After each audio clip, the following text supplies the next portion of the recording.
오늘은 28절 말씀에 주여 올소이다 라는 제목으로 말씀을 증거합니다.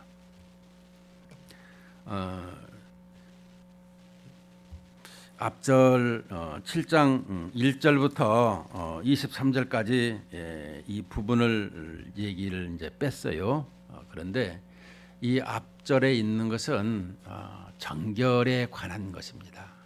정결이 뭐냐 라고 할 때 왜 씻지 않고 먹느냐, 여기 7장 2절부터 이 4절까지를 보면 이 겉에 있는 씻는 것이 정결한 것인데 어찌 이렇게 더럽게 하느냐라고 하면서 이 바리새인들과 서기관들, 이 지도자들이 이렇게 말하고 있습니다.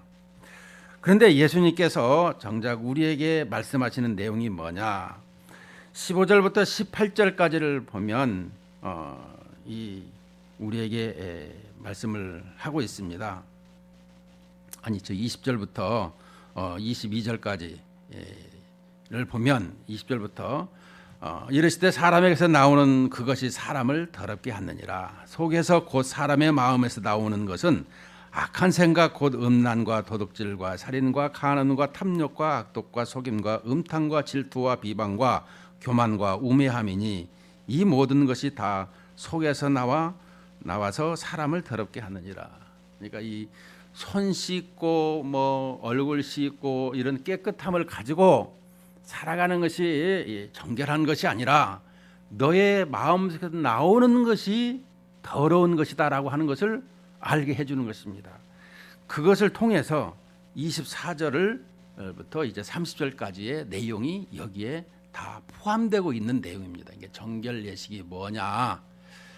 그 정결을 가지고 오늘 24절부터 이 수로보니게 여인을 생각하면 되는 것입니다.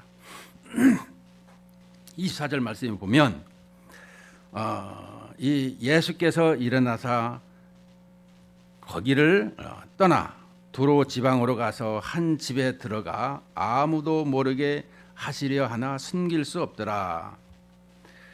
지금 예수님께서는 거기라는 것은 어디입니까? 바로 지난 시간에 말씀했듯이 이 게네사렛 거기를 떠나서 이렇게 이 두로 지방으로 가게 되었습니다. 근데 이 두로와 시돈이라고 하는 이 지역은 지금의 레바논, 수도는 베이루트라고 하는데요. 이 도시가 아주 잘 살았어요. 다윗과 솔로몬 때에는 왕궁을 짓느라고 거기서 어마어마한 목재를 많이 가지고 오고 인력들도 가지고 왔어요. 그래서 거기는 해상 무역을 많이 발달해서 잘 살게 되었더라라는 것입니다. 여러분, 잘 살게 되면 어떻게 됩니까? 좋죠. 근데 잘 살게 되면 신앙생활 잘하는 것이 아니라 아주 누구 말씀대로 배부르고 등 따시면 죄 짓는 밖에 없더라. 그것처럼 우리 인간은 배부르고 등 따시면 죄 짓기를 바삐 하게 된다라는 것입니다. 그리고 이게 돈이 많으면 사람들이 가만히 있습니까? 그걸 빼앗으려고 하죠. 그래서 이 시돈과 두로는 정말 날마다 그냥 전쟁통, 북새통으로 이 나라가 힘들게 삽니다. 거기다 대고 왜 힘들게 살게 되는가 보면 이 돈 많고 부자로 살면 죄를 많이 져요. 우상단지를 섬기게 되고 여러 가지로 많은 것을 잘못된 것을 하게 되는데 이것으로 말미암아 하나님의 심판을 예고를 받습니다. 경고를 받고 심판을 받는데 그 심판이 뭐예요? 외세의 침략이죠. 아수르로, 바벨론으로, 또 헬라 그 알렉산더 군대로, 또 로마의 군대로, 또 십자군 군대로 잘 살고 되니까 거기 가면 많을 거 있을 것이다 하고 많이 군대들이 가게 되는 것을 볼 수가 있습니다. 물론 예수님께서 그러면 왜 예수께서 일어나서 거기를 떠나 두로 지방으로 가게 되었느냐 이것인데요. 예수님 주변에는 예수님의 12 제자와 주님을 사랑하는 무리들이 많이 있는 반면에 그 반대 이면에는 예루살렘에서 오는 교권자들, 다시 말씀드리면 바리새인들, 서기관들, 종교계 대제사장들, 여기에 이 포함된 사람들이 늘 예수님의 말 한마디만 하게 되면 꼬투리 잡으려고 하는 것 때문에 예수님이 늘 이렇게 힘들어하는 것을 볼 수 있었습니다. 그래서 그 교권자들을 피하고자 잠시 이방으로 떠나게 된 것을 볼 수 있는데, 이방으로 떠나게 된 것은 무엇인가? 오늘 이것이 키워드입니다. 두로 지방으로 가서 한 집에 들어가서 아무도 모르게 하시려 하나 숨길 수 없더라. 예수님은 아주 이 보물단지고 이렇게 향기로운 이 아주 향기가 많이 나는 주님이시죠. 그래서 향기를 아무리 꽁꽁 묶어놓는다고 해도, 덮어놓는다고 해도 향기가 가만히 있습니까? 퍼져나가게 되죠. 예수님이 오셨다는 소리를 듣고 이제 이 예수님을 찾으러 많은 사람이 오는데, 그 중에 딱 하나, 수로보니게 여인이더라. 25절에 보면 그 여자는 헬라인이요 수로보니게 족속이라. 이 여자가 아주 잘 살았던 이 시돈 지방의 두로 지방의 이 여인이었어요. 근데 이 여인에게는 이 귀신 들린 이 딸이 있어요. 25절에 그 여자는 헬라인이요 수로보니게 족속이라 자기 딸에게서 귀신 쫓아내 주시기를 간구하거늘. 이 헬라인이고 또 수로보니게 족속이라는 것은 그 지역에서 상당히 명망 있고 잘 나가는 이 여자였더라라는 걸 설명해주고 있을 뿐만 아니라 이 아주 이 사람으로서 좀 어떻게 보면 그 지역 쪽에서는 꽤나 이 이름 있지 않았는가 이런 생각을 가지고 있습니다. 그런데 여기에 자기 딸이 귀신이 들었더라, 이것을 설명해 주고 있어요. 이 귀신이 들렸다는 것은 항상 귀신 앞쪽에 그 수식어를 붙이는데 더러운 귀신, 꼭 이것을 말씀해 줘야 됩니다. 우리가 마가복음을 보고 있으나 마가복음은 실질적으로 알맹이만 가지고 딱 얘기했습니다. 그래서 16장이 되는 것이죠. 그러나 그 똑같은 사건을 마태나 누가, 요한복음이라든가 보게 되면 다 16장을 가지고 마태는 28장을 만들고 누가는 24장을 만들고 요한복음은 21장을 만들었어요. 똑같은 사건임에도 이렇게 보는 시각으로 말미암아 그 사건을 아주 풍성하게 잘 설명해 주고 있는데, 오늘 본문은 마태복음 15장에 보게 되면 21절부터 28절까지에 이렇게 말하고 있습니다. 21절부터 보면 예수께서 거기서 나가사 두로와 시돈 지방으로 들어가시니 가나안 여자 하나가 그 지경에서 나와서 소리질러 이르되 주 다윗의 자손이여 나를 불쌍히 여기소서 내 딸이 흉악하게 귀신 들렸나이다 하되. 자, 이 두로와 시돈 지방으로 들어가셨다고 얘기 말씀을 하고 있습니다. 그런데 이 가나안 여자라 하는 것은 마태는 여기서 가나안 여자라 하고 있어요. 이 가나안이라고 하는 것은 구약의 배경을 가지고 있고, 이 구약적인 얘기를 하게 되면 가나안 땅에 들어가서 어떻게 하라고 그랬어요? 진멸하라 그랬어요. 진멸. 가나안 사람들 다 진멸하라고 그랬어요. 근데 진멸해야 될 대상인 것을 또 이 상종을 하지 않아야 될 대상인 것을 이렇게 마태는 먼저 구약의 배경을 말씀해 주고 있습니다. 그런데 그 여자가 그 지경에 나와서 소리질러 이르되 주 다윗의 자손이여 나를 불쌍히 여기소서 내 딸이 흉악하게 귀신 들렸나이다. 그러니까 예수께서 이 시도와 두로는 오셨는데 그분이 누구시냐라고 하니까 메시아더라.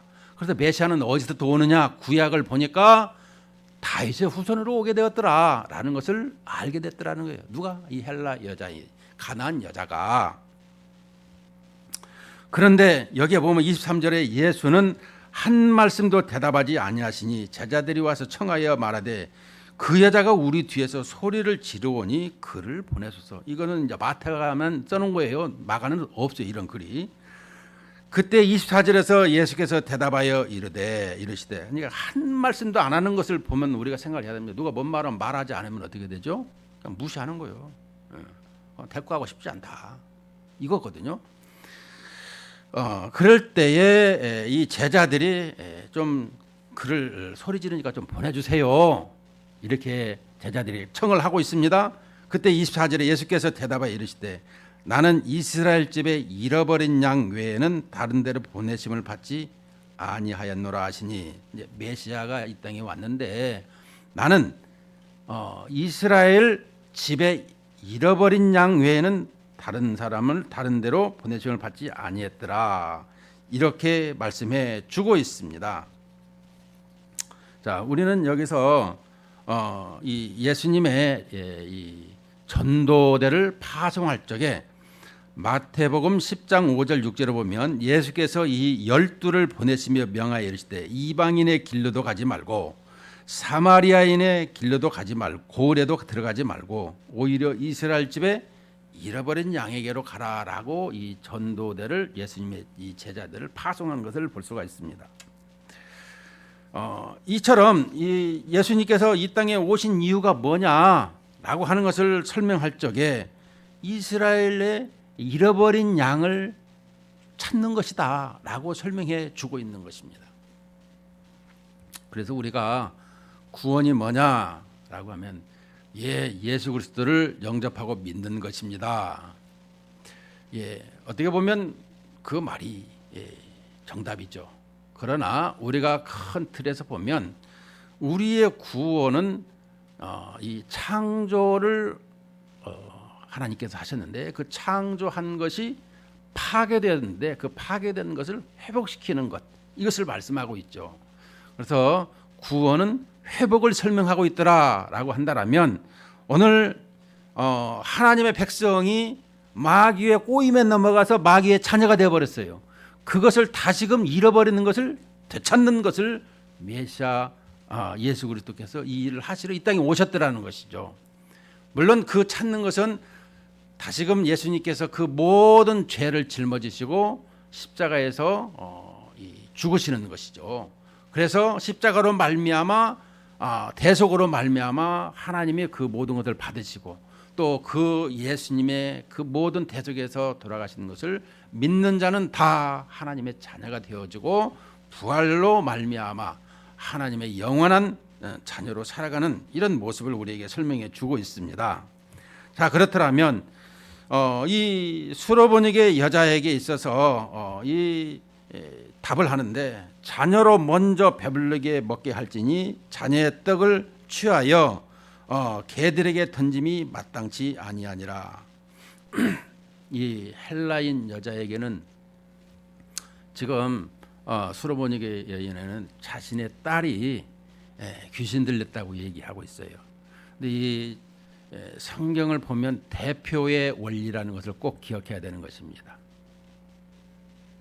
뭐라고요? 대표의 원리. 여기서 예수님께서 우리에게 이 말씀하시고자 하는 것은 이 수로보니게 여인의 딸을 통해서 수로보니게 여인을 통해서 우리에게 말씀하시는 것을 지금 행하시고자 하는 거예요. 다시 말씀드리면 이 딸이 그 지금 귀신이 들렸다라는 것을 보면 영적으로 보면 이스라엘 백성들이 지금 귀신 들리는 거 똑같아요. 이방의 귀신 들린 것하고 이스라엘의 이 귀신 들린 것하고 어떻게 보면 그 부분을 똑같이 생각하게끔 대표성의 원리로 말씀하고 있는 것을 우리가 염두에 두고 있어야 된다라는 것이죠. 그런데 우리가 보면 이 헬라인의 여자, 이 수로보니게 여자는 잘 살지만 자기 딸이 이렇게 귀신 들리는 것, 이 부분 보면 자기 인생에 어떤 마음을 가지고 있을까요? 여러분 그 청소년 교육 때에 이런 얘기를 많이 합니다. 우리나라에서 이렇게 있다가 미국 가가지고 자녀들을 잘 교육시켜야 되겠다 해서 미국으로 이민을 갑니다. 그런데 이제 사람마다 차이는 있겠지만 거의가 대부분이 이 나라에서 잘 살다가 미국을 갔는데 거기서 하는 일이 뭐예요? 이제 자기가 하던 일을 하지 못하고 이제 허드렛 일을 많이 하게 된다는 것이죠. 자식을 교육을 시켜야 되니까 돈이 있어야 되니까 뭐 직업 하나 갖고는 안 돼요. 그냥 2개나 3개씩 가지고 있어야 돼요. 날이면 날마다 그 일을 하느라고 자식을 돌볼 틈이 없는 거예요. 그냥 애는 방치시켜 놔버리는 거예요. 근데 애는 언어는 안 통하지. 뭐 이렇게 여러 가지 대화하는 데 있어서 이게 가로막혀 있는 장벽이 있어요. 사람은 대화를 통해서 살아가야 되는 거예요. 삶의 대화가 단절되면 질병이 오게 됐어요. 질병. 마음의 병이 오기 시작하면 이 우리의 영혼의 병이 깊어지면요, 육신의 병으로 나타나게 되는 거예요. 그래서 이 미국으로 이민을 간 사람들, 이 사춘기 때에 그때 도와주질 않으니까 그들이 어떻게 되죠? 학교를 가더라도 항상 언어가 안 통하니까 그러면 누구를 만납니까? 친구들, 또 이상한 친구들을 만나게 되고 그들과 어울리게 되고 이제 마약이라든가 여러 가지 잘못된 길로 빠지게 되는 걸 볼 수 있죠. 근데 부모는 투잡이다 쓰리잡이다 해서 이제 먹을 마침 되었는데 자식을 돌아보니까 자식이 영 엉망이 되어버리는 거예요. 이미 늦어버렸다라는 것을 우리는 볼 수가 있는데요. 그때 이제 목사님 찾아와서 우리 자식은 어떻게 하면 좋겠습니까? 이렇게 물어볼 때가 많이 있다 그래요. 그러나 그것은 이미 그 시간은 지나버렸고 너무 늦은 거예요. 답이 없는 거예요. 이것을 알아야 되는 것입니다. 자식은 그때가 있어요. 그때에 그걸 채워줘야만이 그의 앞날의 일생에서 그것을 가지고 살아가는 것입니다. 근데 그때에 그것이 채워지지 않고 있는 그것은 그 다음 시대가 계속 오더라도 그것이 항상 비어 있는 것을 가지고 있죠. 그러므로 부모는 이 자녀들에 대한 이 교육, 이 신앙, 이걸 심어줄 적에 그것을 제대로 심어주지 아니하면 일생을 그렇게 되지 않는다라는 것이죠. 우리가 이것을 잘 기억해야 되는 것입니다. 그래서 부모가 자식 교육을 가장 선호하고 좋아할 것은 뭐냐? 하나님 앞에 맡기는 것입니다. 하나님 앞에. 주일날은 어떻게 되든지 교회 갔다 와야 되고, 하나님 말씀 배웠느냐, 어떤 걸 배웠느냐, 또 들었어도 계속해서 교회에 가서 살게 해야 된다는 거예요. 근데 교회 가서 부모를 보거나 교회에 여러 가지 시끄러운 거 보면 아예 안 가요. 난 교회 싫어요. 이런 모습을 많이 보는데요. 이 분명한 것은 이런 부분을 우리 신앙생활 가진 집사, 장로, 권사님들이 이 부분을 알아야 되는 것입니다. 오늘 저 수로보니게 여인도 마찬가지인 것입니다. 자기 자녀가 흉악한 딸에 이 귀신이 걸렸어요. 이거 어떻게 해결해야 되죠? 그래서 예수님 앞에 나왔습니다. 주여 고쳐주세요. 예수님의 첫 마디가 뭐예요? 그냥 무시를 해버렸어요. 두 번째가 뭐예요? 27절에 보면 자녀로 먼저 배불리 먹게 할지니 자녀의 떡을 취하여 개들에게 던짐이 마땅치 아니하니라. 개 취급을 했어요. 개. 여러분 개 취급받으면 기분이 어떨까요? 근데 여기서 주님의 말씀이 개라는 것을 자세히 생각을 해봐야 되는 것입니다. 우리는 주님께서 이렇게 말씀하시는 의도가 뭐냐, 이 개가 뭐냐, 이 부분을 우리에게 설명해 주고 있는데요. 이 개라고 하는 것은 헬라어로 쿠나리아라고 하는 것을 설명하고 있어요. 쿠나리아. 근데 이 개는 큰 개를 설명하는 것이 아니고 애완견을 설명하고 있더라라는 것입니다. 어떻게 보면 이제 개가 조그마한 개, 어떤 사람은 뭐 개의 이게 새끼라 강아지라 얘기하고 있는데 여기서 말하고 하는 것은 이 애완견, 우리가 반려견 얘기하는데 반려라는 단어를 쓰는 것은 배우자한테만 쓰는 것이 합당하다고 합니다.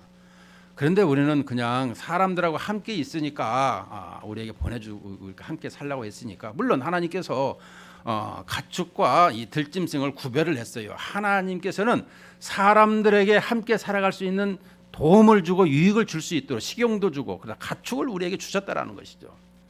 이 애완견도 마찬가지입니다. 우리를 같이 공유하면서 살아가는 걸 설명해 주고 있는 거예요.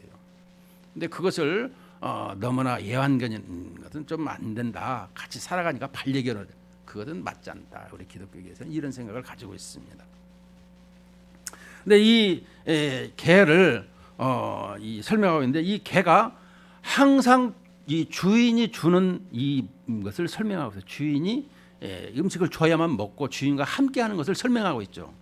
이 개를 설명하고 있는데, 이 개를 설명하고 있는데, 여자가 대답하여 이르되 주여 올소이다마는 상아래 개들도 아이들이 먹던 부스러기를 먹나이다. 근데 먼저 우리가 살아갈 것은, 알아야 될 것은 뭐냐라고 하면, 우리에게 이 개라는 단어를 쓰는 것을 설명할 수 있어야 되는 것입니다. 개. 왜 개라고 하느냐?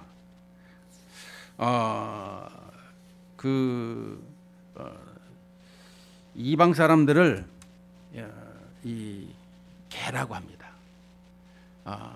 이 유대인들은 택함 받은 사람이라고 한다면 이방인들은 이 개라 이렇게 취급을 하고 있는데 왜 개라고 부르게 되었는가? 우리가 이 배경을 좀 알 필요가 있습니다. 그것은 이 이방인들은 첫째로 모일 때마다 싸운다라는 거예요. 싸워.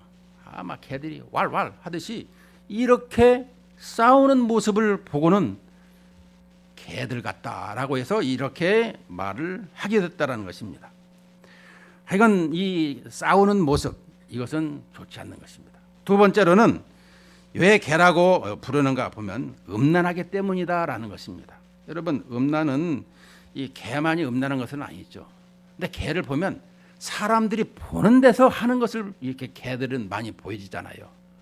그래서 이 어렸을 적에 보면 동네에서 이렇게 아이들이 작대기 갖고 이게 쫓아가는 것도 많이 보았습니다만은 이처럼 이방인들은 이렇게 이 추하고 더러운 이 이성 관계를 설명하고 있는 것입니다.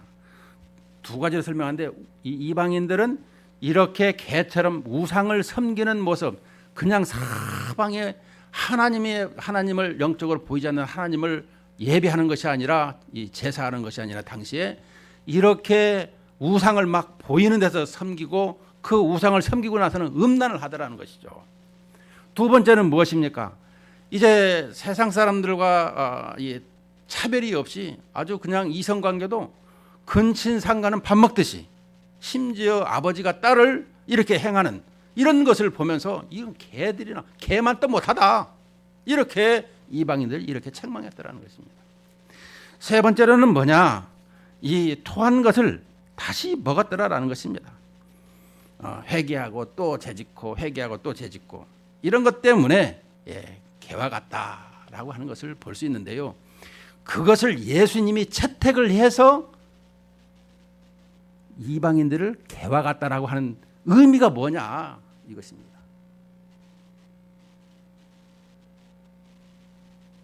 그냥 개로 마침표 찍는 문제가 아니라 예수님께서도 유대인들이 전부 다 이방인들을 개처럼 이렇게 취급을 하고 있는 이 시대에 예수님께서도 이 개 자녀의 떡을 취하여 개에게 주임이 마땅치 않다.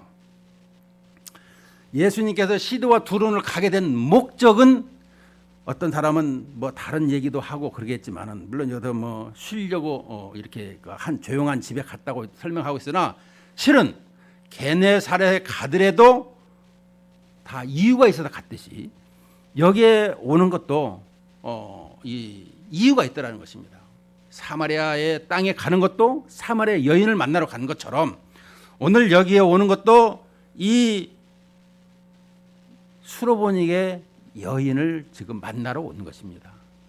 개처럼 취급받고 이방인으로서 아무런 소망도 없이 살아가는 인생에게 예수는 그리스도시요 다윗의 후손이라고 하는 것을 이것을 알고 찾아온 여인. 그런데 그 여인에게 개와 같다라고 설명을 얘기할 적에 그 여인이 뭐라고 대답하는가? 28절에 보면 여자가 대답하여 이르되 주여 올소이다마는 상아래 개들도 아이들이 먹던 부스러기를 먹나이다. 주여 올소이다. 예, 맞습니다. 우리가 모든 걸 할 때 그렇게 개처럼 여기는 거 맞습니다. 어떻게 보면 겸손한 모습을 이렇게 나타내고 있는 모습인데요. 상아래 개들도 아이들이 먹던 부스러기를 먹나요? 그냥 우리는 그냥 부스러기 주는 먹는 것이다 이렇게 생각하시면 그게 아니고 당시 유대인들의 배경을 보면 정결 예식에서 손을 씻어요. 물로 손을 씻고 그 다음에 상에 딱 앉으면 상에서 음식이 나오면 그 상의 음식을 집어먹기 전에 빵을 줍니다. 손을 깨끗이 닦는 빵. 그래서 빵 가지고 막 비벼서 손을 깨끗이 닦아서 그것을 바닥에 버리죠. 그러면 와서 그 개들이 먹는 것을 지금 생각하고 있는 것입니다. 맞습니다. 옳습니다. 상아의 개들도 아이들이 먹던 부스러기를 먹습니다. 이렇게 예수님 앞에 그 자기의 절박함, 자기의 이래 주님을 사랑하는 주님만이 내 딸을 고쳐줄 수 있더라. 나의 모든 삶의 구원은 오직 예수님밖에는 없습니다. 이렇게 가난한 심령을 가지고 주님 앞에 옳습니다 라고 했을 적에 그 답이 뭐냐? 29절에 예수께서 이르시되 이 말을 하였으니 돌아가라 귀신이 내 딸에게서 나갔느니라 하시매. 무슨 내용입니까? 결론적인 것은 예수님께서 이 이방인들에게 개 취급당하는 이런 모든 것을 수로보니게 여인을 통해서 회복시켜주고 이방인들도 다 하나님의 자녀가 될 수 있더라. 어떻게? 나의 딸의 이 귀신을 쫓아내신 것처럼 내 삶의 모든 것을 해결하실 분은 오직 예수 그리스도 한 분이시다.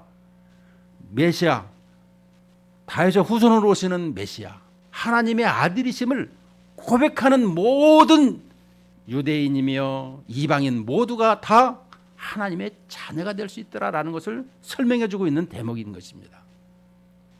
우리는 예수님께서 왜 두로와 시돈으로 가시게 되었는가? 그 메시아를 갈망하면서 개 취급을 받고 있는 그 이방인에게 이 부분을 치유를 해주시고 하나님의 자녀가 되게 하시고 권속이 되게 하시는 것을 말씀해 주시는 것입니다. 이 세상에 누구든지 다 우리는 예수님의 마태복음 5장 이 13절부터 이 팔복에 대해서 나와 있죠. 심령이 가난한 자는 천국이 그들의 것이라. 심령이 가난한 사람들, 예수님으로만 살아갈 수 있는 사람. 여러분 그 시편 16편이나 또 이 119편이나 그 성경의 모든 걸 통해서 분깃이 나오죠. 분깃이 무엇입니까? 나의 몫이라는 것이죠. 나의 몫은 오직 예수 그리스도, 나의 몫은 하나님에게 있습니다. 사도 바울은 이걸 고백하잖아요. 나는 이 땅에서 땅 얼마, 아파트 몇 평, 돈 얼마, 이게 내 몫이야. 이런 생각을 가지고 있지만 그러나 믿음의 사람들은 예수 그리스도께서 나의 몫입니다. 나의 모든 것은 예수 그리스도이십니다. 이것을 주장하고 있는 것이죠.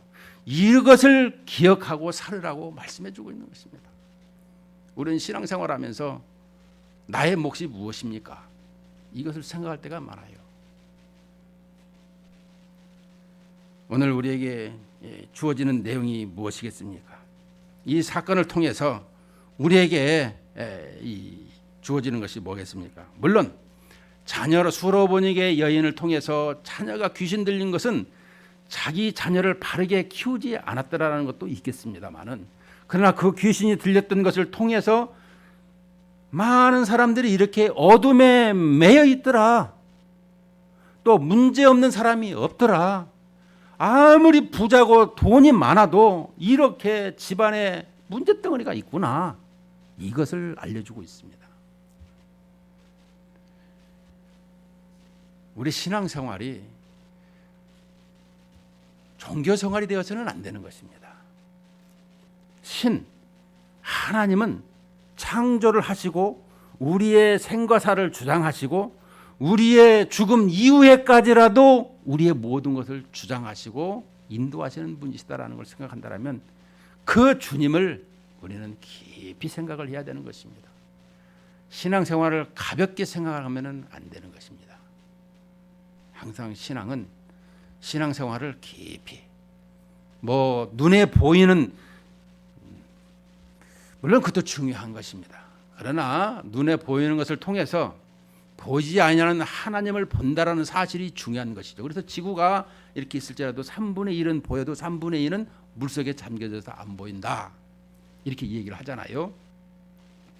세계 하나님께서 창조를 하실 때 창세기에 보면 온 우주를 다 창조하셨어요. 빛으로 몇억 광년을 간다 그래요. 이 빛 1초에 지구 7바퀴 반이나 그러잖아요. 지구 한 바퀴가 4만 킬로인데 7바퀴 하면 이 몇만 킬로입니까? 그런데 그게 이 억광년을 가더라도 이 지구의 끝이 없더라. 이 우주를 참 말씀하고 있는데 그 우주 중에서도 가장 엑기스 이 지구의 하나님의 자녀들을 보고 있더라는 사실이 중요한 것입니다. 목사님들도 보면 뭐 우주를 뭐 팽창하네, 뭐 우주가 뭐 이렇게 새로워지네 이런 모습을 많이 하고 있으나 중요한 것은 그럴지라도 그것도 중요하지만 가장 중요한 것은 주님이 이 지구를 보고 계시고 우주도 보지만 지구를 보고 계시고 우리 사람들을 보고 계시고 우리 사람들이 하나님을 찬양하며 예배하는 것을 찾고 계시고 보고 계시고 영광을 받으신다라는 것이죠. 이것을 우리가 기억해야 되는 것입니다. 우리는 뭐 여러 가지로도 자연과학으로도 많이 볼 수가 있어요. 그러나 사람과 사람을 만날 적에도 가장 핵심적인 것이 있잖아요. 오늘의 주제가 뭐야? 앞으로 해야 될 것이 뭐지? 이런 생각을 나누던 것처럼 우리 신앙도 주님과의 관계가 생겨서 이런 분명한 것이 가지고 있어야 된다는 거예요. 결론적입니다. 수로보니게 여인의 딸을 통해서 이스라엘 집에 잃어버린 양을 찾아 회복시키심을 말씀하고 있습니다.